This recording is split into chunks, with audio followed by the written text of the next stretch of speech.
नमस्कार मु एस्ट्रोलॉजर पल्लवी आपण मानक स्वागत जनाऊँ इंग्राजी नववर्ष 2025 धनु राशि पाई किपरि रहिबो आसंतु जानिबा।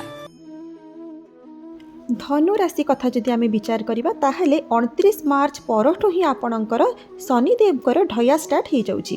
तो जेतेबेले ढया आसीबो सेतेबेले आपण 1 एप्रिल रु 15 मे मध्य टिके जगी रखिकी चलिया पई आपणको पड़िबो। आपणको सही समय रे 1 एप्रिल रु 15 एप्रिल मध्य सबु प्रकार असुविधा देखा देबो। आपणको जीवन रे सबु प्रकार असुविधा देखा देबो। जॉब रे, बिजनेस रे, हेल्थ इश्यू, मानसिक अशांति आपणकर बढ़िबो। तो सेथि पई 1 एप्रिल रु 15 मे मध्य आपणको बहुत सतर्कतार सहित चलिया पई पड़िबो। किंतु धनु राशि व्यक्ति मे पर बहुत बढ़िया परिवर्तन गोटे आसीबो। कहीं आपणकर बृहस्पति रोग भाव बाहर आ राहु केतुर जो परिवर्तन हम से जिनटा आपण को बहुत पॉजिटिव रिजल्ट दब। सूर्य देवता आपणकर राशि रे रहुथबारु आपण को जनवरी मास, फेब्रुआरी मास, मार्च मासरे आपण जॉब रे प्रमोशन मिल पारे, आपण को प्रतिष्ठा मिलिबो, प्रेस्टीज मिलिबो, आपण को भल हाइक मिलिबो। एही समय आपण को जॉब, बिजनेस रिलेटेड आपण को पॉजिटिव रिजल्ट मिलिबो। शनिकर ढया जो स्टार्ट होची एथिरे आपन को पैसा तो आसीबो, किंतु पैसा को आपण केते यूटिलाइज करूचंती सेटा आपन को ऊपर डिपेंड करूची। पैसा किंतु आसीबाटा बंद हबनी, किंतु आपणकर मानसिक अशांति बढ़िबो ए वर्ष। सेथि पई आपण पैसा को ठीक जगह रे इन्वेस्ट करि बारे आपन को प्रॉब्लम हे पारे। 2025 रे आपन को पई मे पर्यंत टिके स्ट्रगल रहिबो। तापरे जून जुलाई ठारू आपन को भल रिजल्ट मिलिबो। 15 मे पर बृहस्पति जो आपणकर मिथुन राशि को प्रवेश करेंगे सेतेबेले आपणकर स्वास्थ्य रे सुधार आसीबो। आपण जदि बिजनेस रे पार्टनरशिप करचंती ताहले आपण को भल रिजल्ट मिलिबो। जदि आपणकर बाहाघर हेई पारिनी तो सही समय रे आपणकर विवाह जोग मध्य सृष्टि होउची। दाम्पत्य सुख रे सुधार आसीबो। आ आगर जो आपणकर करियर रे स्टेबिलिटी नथिला स्टेबिलिटी आसीबो। पिता मातांको स्वास्थ्य जो टिके टिके खराब रहउथला सेथिरे मध्य सुधार आसीबो। आ घर भूमि को नेकी आपण जो टिके टेंशन रे थिले सेही जिंस रे मध्य आपणकर सब भल रिजल्ट आपण पाइबे। 29 मे पर देखिबे धीरे धीरे प्रत्येक जिनिस रे आपणकर परिवर्तन हेबो। शनिर जो चतुर्थ भाव सहित संबंध रहिबो, मातांकर हेल्थ इश्यू टिके रहिबो। आग अपेक्षा कमिबो, किंतु मातांकर हेल्थ इश्यू टिके टिके रहिबो, जेमिति कि पिठी प्रॉब्लम, आंठू प्रॉब्लम, पेटरे किछि प्रॉब्लम, एही सब जिनिस टिके टिके लागि रहिबो। बाकी जदि देखिबा अन्य सब जिनिस रे आपणको पॉजिटिव रिजल्ट ही मिलिबो।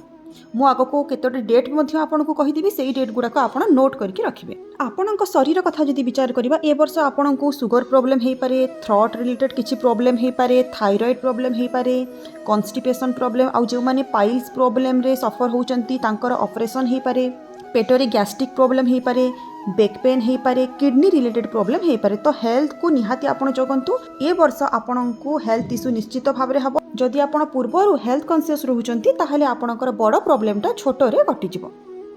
आउ जे माने गवर्नमेंट जॉब पे ट्राई करचंती तांको गवर्नमेंट जॉब मिलिबार जोग सृष्टि होउची। आउ स्टूडेंट माने जदि एग्जाम दोचंती एग्जाम रे मध्य भल रिजल्ट करिवे।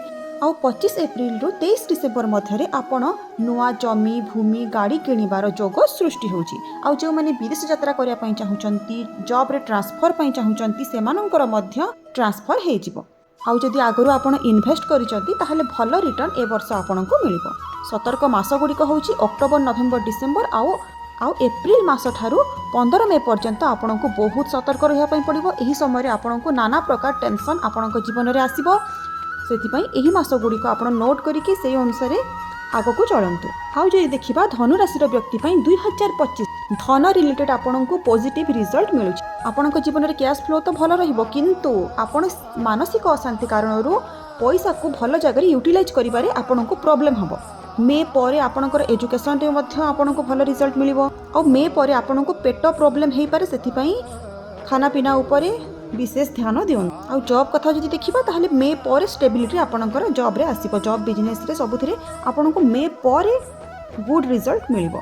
केतोटी डेट मने रखंतु 15 फेब्रुआरी रु 20 फेब्रुआरी मध्य आपणको करियर रिलेटेड आ आर्थिक रिलेटेड पॉजिटिव रिजल्ट मिलिबो।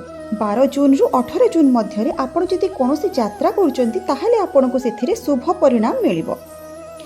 10 अक्टोबर रु 18 अक्टोबर मध्य आपणको बिजनेस रे सफलता मिलिबो। आउ आपण जे कोनोसी यात्रा करिवे सेही यात्रा आपणको पई शुभ रहिबो। 5 एप्रिल रु 10 एप्रिल मध्य आपणको हेल्थ इश्यू हे पारे, सेथिपई निजर हेल्थ को एही समय रे बेसी जगिबे। 15 अगस्ट रु 21 अगस्ट मध्य आपणकर अनावश्यक खर्च बढ़िबार जोग सृष्टि होउची। 10 ନଭେମ୍ବରରୁ 18 ନଭେମ୍ବର ମଧ୍ୟରେ ଯେତେ ପାରିବେ ନିଜର ବାଣୀ ଉପରେ କଣ୍ଟ୍ରୋଲ ରଖିବେ, ନହେଲେ ନିଜର ଜୀବନସାଥୀ ସହିତ ମତଭେଦ ହେବାର ଯୋଗ ସୃଷ୍ଟି ହେଉଛି। ଧନୁରାଶିର ବ୍ୟକ୍ତିମାନେ ଯଦି 2025କୁ ବହୁତ ସୁନ୍ଦର ଭାବରେ କଟାଇବା ପାଇଁ ଚାହୁଁଛନ୍ତି ତାହେଲେ ଆପଣ ଏ ବର୍ଷ ଛାୟାଦାନ କରନ୍ତୁ। ପ୍ରତ୍ୟେକ ଶନିବାର ଆପଣ ଲୁହାର କଡ଼େଇରେ ସୋରିଷ ତେଲ କିମ୍ବା ରାଶି ତେଲ ଭର୍ତ୍ତି କରିକି ନିଜର ମୁହଁ ଦେଖିକି ନିଜର ଛାଇକୁ ଦେଖିକି ଆପଣ ଶନି ମନ୍ଦିରରେ ଦାନ କରନ୍ତୁ। ଦେଖିବେ ଏ ବର୍ଷଟି ଆପଣଙ୍କ ପାଇଁ ବହୁତ ସୁନ୍ଦର ଭାବରେ କଟିବ। ଧନ୍ୟବାଦ। ଯଦି ଆପଣଙ୍କୁ ଆମ ଭିଡ଼ିଓ ଭଲ ଲାଗୁଛି ତାହେଲେ ଆପଣ ଚ୍ୟାନେଲକୁ ଯାଇକି ସବସ୍କ୍ରାଇବ କରନ୍ତୁ ଆଉ ଭିଡ଼ିଓକୁ ଲାଇକ୍ ଏବଂ ସେୟାର କରନ୍ତୁ। ଆଉ ଯଦି ଆପଣ ପର୍ସନାଲି ଆମ ସହିତ କଣ୍ଟାକ୍ଟ କରିବା ପାଇଁ ଚାହୁଁଛନ୍ତି, ଆପଣଙ୍କ ଜାତକ ଏନାଲିସିସ୍ କରିବା ପାଇଁ ଚାହୁଁଛନ୍ତି, ତାହେଲେ ଆପଣ ଆମକୁ 7751084289ରେ ଆପଣ ମେସେଜ କରି ମୋ ସହିତ ଜଡ଼ିତ ହେଇପାରିବେ। ଭିଡ଼ିଓକୁ ଲାଷ୍ଟ ପର୍ଯ୍ୟନ୍ତ ଦେଖିଥିବାରୁ ଆପଣଙ୍କୁ ବହୁତ ବହୁତ ଧନ୍ୟବାଦ।